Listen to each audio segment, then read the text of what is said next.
Καρακόθενη καρδιά. Για πες. Κοίτα, δυσκολευτήκαμε πάρα πολύ Σε ποιο ρε. στο Καρακόθενη καρδιά. Γιατί είχαμε θέμα με το. με το Αγγείο. Όχι, αυτό είναι άλλο θέμα. Είχαμε θέμα με το στίχο. Υπήρχε. Δηλαδή δεν ξέραμε πώς να το κάνουμε. Να το φτιάξουμε. Ναι, υπήρχε στη δομή του λίγο ένα πρόβλημα.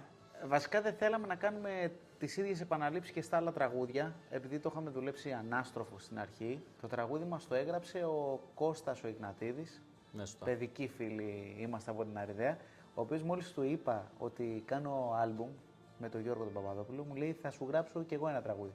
Μέχρι τότε δεν είχε γράψει ποτέ τραγούδι. Λέω, φάρε, λέω τώρα. Τι Κώστα, θα γράψει, λέω. Μπράβο, Κώστα. Ναι, λέω εντάξει, λέει, γράψε μου. Καρακώθαμε, Κώστα. Κάθε μέρα με έπαιρνε τηλέφωνο και παιδιά έγραφε στίχους, έγραφε. Στιχάκια. Πολύ μεγάλη υπόθεση. Ναι. Δηλαδή, όντως, Μπράβο. respect.